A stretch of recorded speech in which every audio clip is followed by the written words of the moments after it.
Assalamualaikum warahmatullahi wabarakatuh. Bismillahirrahmanirrahim. Alhamdulillahi rabbil alamin.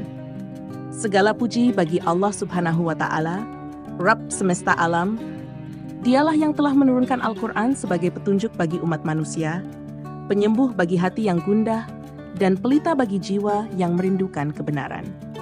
Shalawat dan salam semoga senantiasa tercurah kepada Nabi kita tercinta, Muhammad Shallallahu Alaihi Wasallam, pembawa risalah yang agung, teladan utama, yang telah memimpin umat menuju cahaya Islam dengan penuh kasih dan kesabaran.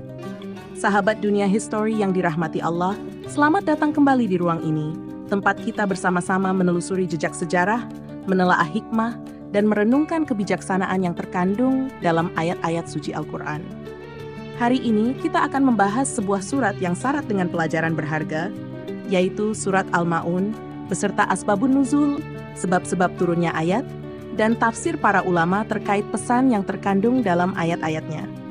Semoga Allah Subhanahu wa Ta'ala membuka hati kita untuk memahami pesan-pesan yang terkandung di dalamnya, menjadikannya cahaya yang menerangi langkah-langkah kita, serta memberikan keberkahan dalam kehidupan kita. Semoga pula, dengan ilmu yang kita pelajari, kita mampu menjadi hamba yang lebih peduli terhadap sesama, dan lebih ikhlas dalam beribadah kepadanya.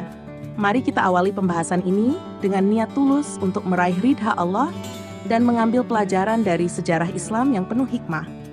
Semoga video ini menjadi wasilah bagi kita untuk semakin mendekatkan diri kepadanya. Asbabun Nuzul Surat Al-Ma'un. Surat Al-Ma'un adalah salah satu surat pendek dalam Al-Quran yang memiliki makna mendalam terkait keimanan, akhlak, dan hubungan sosial. Surat ini termasuk dalam golongan surat Makkiyah dan terdiri dari 7 ayat. Surat Al-Ma'un turun di Makkah pada masa dakwah Rasulullah Shallallahu Alaihi Wasallam menghadapi perlawanan keras dari para pembesar Quraisy. Para pembesar tersebut tidak hanya menolak dakwah Islam, tetapi juga memiliki sifat buruk seperti sombong, kikir, dan enggan membantu kaum du'afa. Mereka memandang remeh kewajiban sosial dan hanya memikirkan kepentingan pribadi. Menurut para ulama tafsir, surat ini turun untuk memberikan teguran kepada orang-orang tertentu yang dikenal dengan sifat buruk mereka, di antaranya Al-Ash bin Wa'il dan Walid bin Mughirah. Beberapa riwayat menjelaskan detail perilaku mereka yang menjadi sebab turunnya ayat ini. Riwayat Ibnu Abbas. Ibnu Abbas meriwayatkan bahwa ayat pertama dari surat Al-Ma'un turun berkenaan dengan Al-Ash bin Wa'il. Ia adalah seorang tokoh Quraisy yang dikenal angkuh dan sering menolak membantu orang miskin atau anak yatim.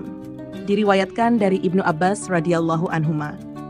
Nazalat fil 'Asi bin Wa'ilin kana yadfa'ul yatama an huquqihim wa la yut'imul masakin. Ayat ini turun berkenaan dengan Al-Ash bin Wa'il yang sering mengusir anak yatim dari hak-haknya dan tidak memberi makan kepada orang miskin.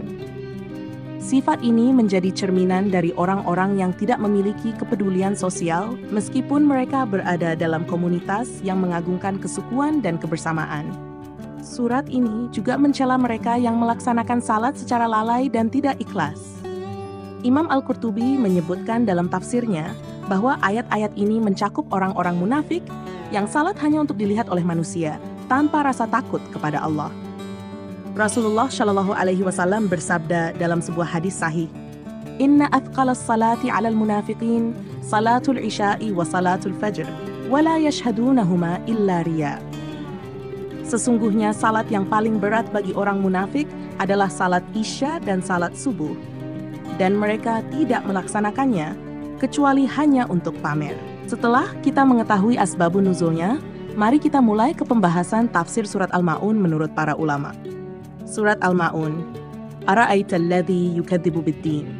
Tahukah kamu orang yang mendustakan agama? Imam At-Tabayan. At-Tabari menjelaskan bahwa ayat ini ditujukan kepada Nabi Muhammad sallallahu alaihi wasallam untuk memperhatikan sifat-sifat orang yang mendustakan agama. Kata din di sini dimaknai sebagai yaumul hisab, hari pembalasan.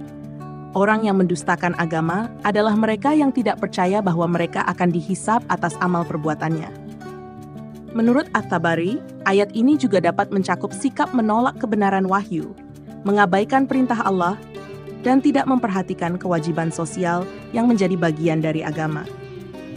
Imam Al-Zamakhsyari menyebutkan bahwa ungkapan ara'aita di sini adalah gaya bahasa untuk mengarahkan perhatian pembaca atau pendengar kepada suatu perkara yang penting. Kata yukadzib menunjukkan sifat mereka yang secara aktif menolak agama dengan perbuatan nyata. Mereka tidak hanya menolak secara lisan, tetapi juga menampakkan penolakan dalam perilaku sosialnya. Imam Al-Razi menafsirkan bahwa ad-din memiliki dua makna.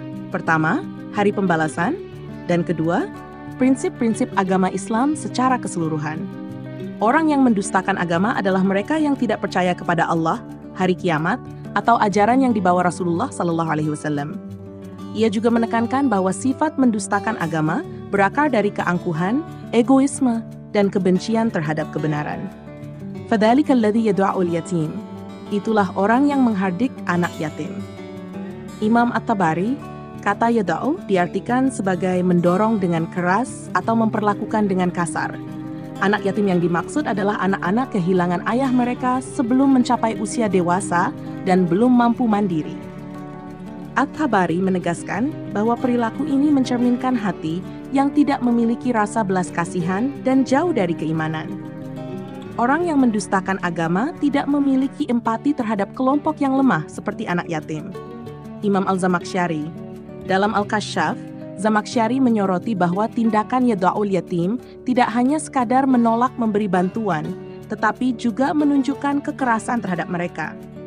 Anak yatim adalah simbol kelemahan dan membutuhkan perlindungan. Orang yang menghardik mereka memperlihatkan betapa rendahnya moralitas dan keimanannya. Imam Al-Razi menjelaskan bahwa tindakan terhadap anak yatim adalah ukuran sejauh mana seseorang memahami ajaran agama. Dalam pandangan beliau, orang yang menghardik anak yatim menunjukkan bahwa mereka mengabaikan nilai-nilai sosial yang diajarkan dalam Islam. Ia menambahkan bahwa tindakan kasar terhadap anak yatim adalah wujud nyata dari sifat sombong dan ketidakpedulian. Wala yahuddu ala ta'amil miskin, dan tidak menganjurkan memberi makan orang miskin. Imam At-Tabari, ayat ini menunjukkan ciri lain dari orang yang mendustakan agama, yaitu tidak memiliki dorongan untuk membantu kaum miskin. Menurut At-Tabari, orang-orang seperti ini tidak hanya enggan memberi makan orang miskin, tetapi juga tidak mengajak orang lain untuk melakukannya. Perilaku ini mencerminkan hati yang penuh dengan kekikiran dan jauh dari rasa kasih sayang. Imam Al-Zamakhsyari menekankan bahwa ta'amil miskin bukan hanya tentang makanan fisik, tetapi mencakup semua bentuk kebutuhan pokok yang harus dipenuhi. Orang yang tidak mendorong pemberian kepada orang miskin menunjukkan kurangnya kesadaran sosial. Hal ini dianggap sebagai tanda dari jiwa yang kikir dan tidak memiliki rasa tanggung jawab terhadap sesama. Imam Al-Razi menyoroti bahwa kewajiban memberi makan orang miskin adalah bagian dari ajaran dasar Islam. Orang yang tidak melakukannya berarti telah gagal menjalankan salah satu prinsip penting dalam agama. Beliau menambahkan bahwa ayat ini menunjukkan bahwa sifat kikir tidak hanya merugikan orang lain, tetapi juga menunjukkan keburukan dalam hubungan seseorang dengan Allah. Fawailun lil musallin, maka celakalah orang-orang yang syalat. Imam At-Tabari, ancaman ini ditujukan kepada mereka yang syalat tetapi tidak melakukannya dengan ikhlas atau tidak melaksanakan syalat sesuai dengan perintah Allah. Mereka mungkin syalat hanya untuk pamer atau formalitas. At-Tabari menegaskan bahwa syalat yang dilakukan tanpa keimanan sejati tidak akan diterima oleh Allah. Imam Al-Zamakhsyari menjelaskan bahwa wail adalah ancaman keras bagi orang-orang munafik yang menjadikan syalat sebagai rutinitas tanpa makna. Mereka syalat hanya untuk dilihat orang lain, tanpa ada pengaruh syalat terhadap akhlak mereka. Imam Al-Razi memberikan analisis mendalam bahwa syalat adalah cerminan hubungan seseorang dengan Allah. Jika syalat dilakukan dengan lalai atau tanpa keikhlasan, maka itu adalah tanda bahwa hati mereka jauh dari Allah.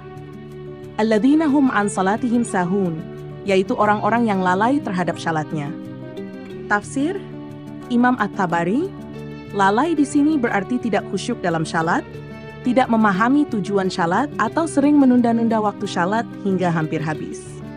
Imam Al-Zamakhsyari, Zamakhsyari menekankan bahwa sifat lalai ini menunjukkan tidak adanya rasa takut kepada Allah. Orang yang bersikap seperti ini hanya menjadikan syalat sebagai formalitas belaka. Al-Razi menyebutkan bahwa kelalaian terhadap syalat mencerminkan kerusakan dalam keimanan. Syalat yang benar seharusnya membawa dampak positif dalam kehidupan seorang muslim. Alladzina hum yura'un, yang berbuat riya. Imam At-Tabari menegaskan bahwa riya adalah salah satu bentuk kemunafikan. Orang yang berbuat riya tidak melakukan amal karena Allah, tetapi untuk mendapatkan pengakuan dari manusia. Ini menjadikan amal mereka sia-sia di sisi Allah. Imam Zamakhsyari menyebutkan bahwa riya adalah salah satu bentuk kebohongan spiritual. Amal mereka tidak memiliki nilai karena dilakukan tanpa keikhlasan.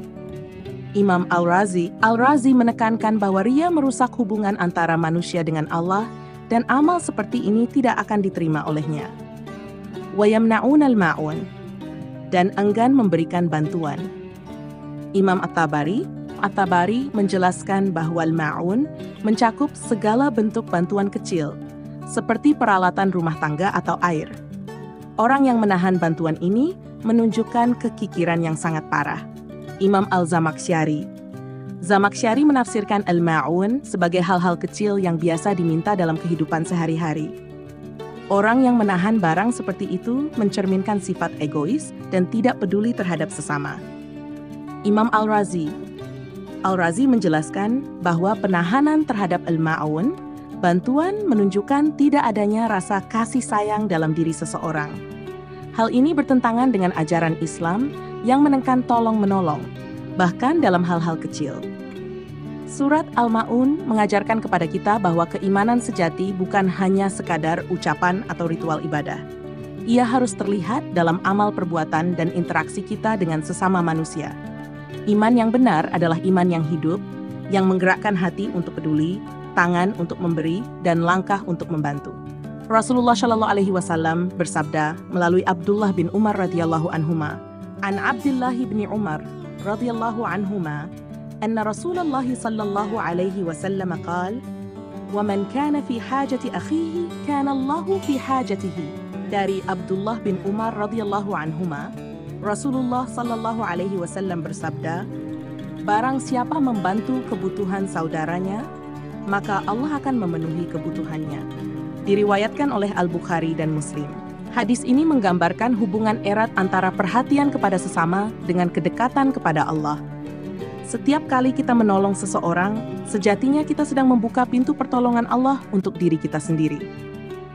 Bukankah kebahagiaan terbesar adalah menjadi jalan kebaikan bagi orang lain? Tidak hanya itu, Rasulullah Shallallahu Alaihi Wasallam memberikan kabar gembira bagi mereka yang peduli kepada anak yatim. Rasulullah Shallallahu Alaihi Wasallam melalui Sahl bin Sa'd radhiyallahu anhu, an Sahl bin Sa'd radhiyallahu anhu qala an-nabiy sallallahu alaihi wasallam, ana wa kafilul yatimi fil jannati hakadha, wa ashara bis sababati wal wusta wa farraja bainahuma qalila. Dari Sahl bin Sa'd radhiyallahu anhu, ia berkata, Nabi sallallahu alaihi wasallam bersabda, aku dan orang yang menanggung anak yatim kebutuhannya akan berada di surga seperti ini. Sambil beliau menunjukkan jari telunjuk dan jari tengah, lalu merenggangkan keduanya sedikit. Diriwayatkan oleh Al-Bukhari. Betapa dekatnya kedudukan di surga bagi mereka yang dengan tulus menyayangi dan memelihara anak yatim. Ini adalah pengingat bahwa setiap amal kebaikan yang kita lakukan untuk mereka yang membutuhkan akan mengangkat derajat kita di sisi Allah. Namun, amal ibadah tanpa keikhlasan adalah sia-sia. Surat Al-Ma'un memperingatkan kita tentang bahaya sifat riya, yakni melakukan amal hanya demi pujian manusia. Rasulullah Shallallahu Alaihi Wasallam bersabda melalui Mahmud bin Labid radhiyallahu anhu, an Mahmud bin Labidin radhiyallahu anhu qala Rasulullah sallallahu alaihi wasallam, inna akhwafa ma akhafu alaikum asy-syirkul asghar. Qalu وما الشرك الأصغر يا رسول الله؟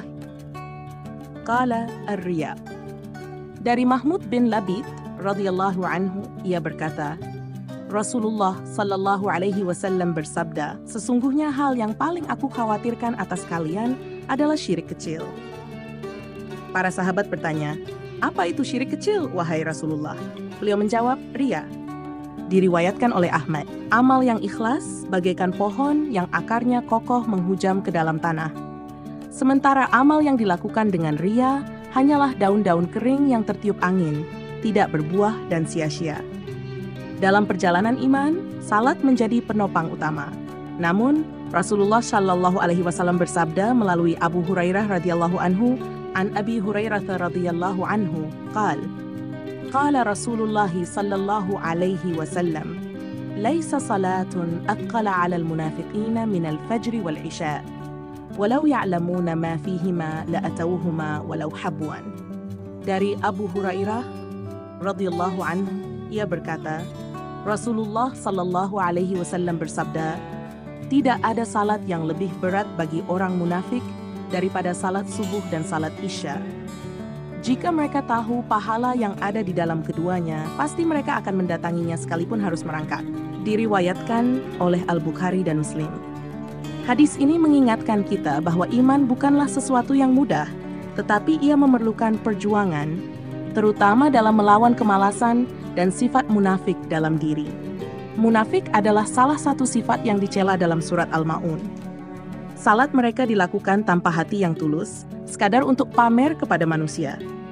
Ini menjadi pengingat bagi kita untuk senantiasa menjaga keikhlasan dalam ibadah. Islam juga menekankan pentingnya kepedulian sosial.